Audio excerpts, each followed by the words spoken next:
The echo chamber. What if every choice created a new universe instantly?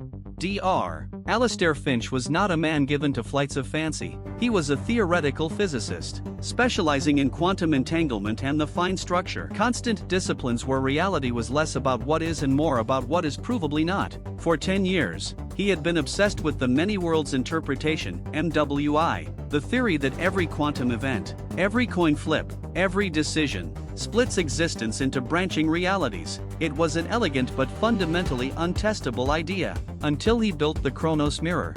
The Chronos Mirror was housed in a reinforced bunker beneath Alistair's remote desert research station. It wasn't a mirror in the traditional sense, but a massive, hypercooled superconducting ring designed to detect quantum decoherence on a macroscopic scale. Alistair theorized that if the MWI was correct, the creation of a new universe, a major event, would generate a tiny, momentary ripple, a plunge in the local zero-point energy field. He calculated the energy signature would be infinitesimally small, almost impossible to isolate.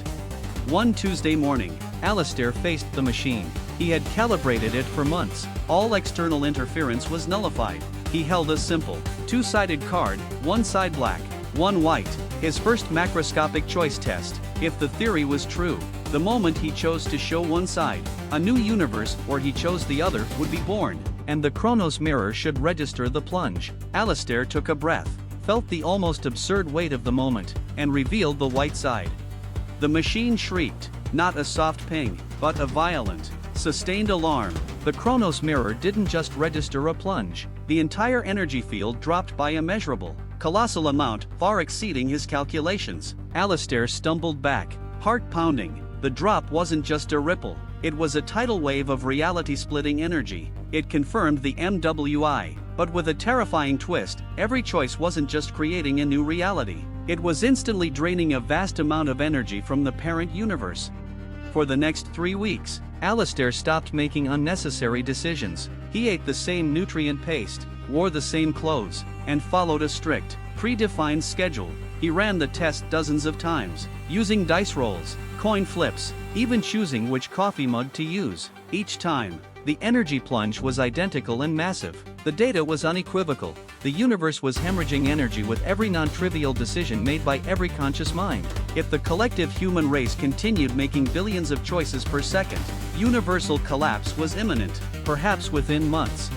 Alistair knew he couldn't publish this. Panic alone would cause a cascade of millions of panicked choices, accelerating the collapse. He decided he needed to build a stabilizer, a device that could somehow buffer or recycle the plunging energy.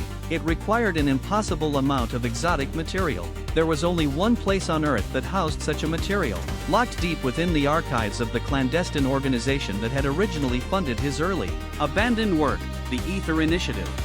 He spent days crafting a digital ghost, a harmless virus designed to extract the location of the material without alerting the initiative's formidable security.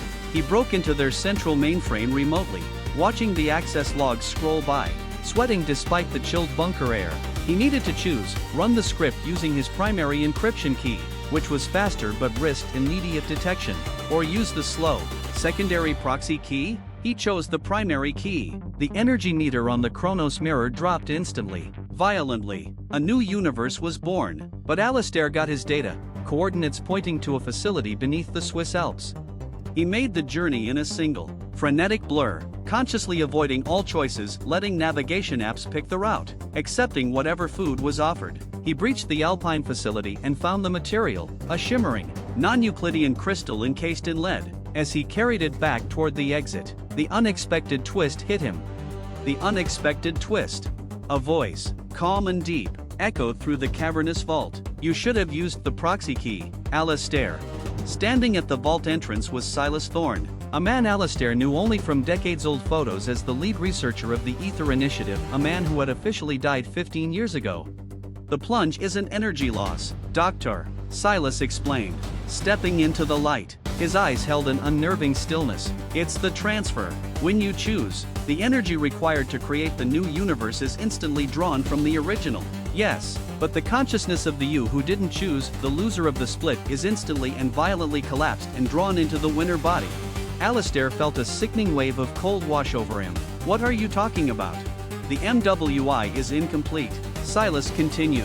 gesturing to the crystal. This device doesn't stop the plunge, it filters it. We discovered that with every decision you make, the version of you in the discarded universe dies, and his consciousness, his memories, his knowledge, his very soul is instantly merged with yours. It's why people feel strange déjà vu or sudden, inexplicable skills. We are all composite beings, constantly growing richer and more complex with the shattered selves of our alternate realities.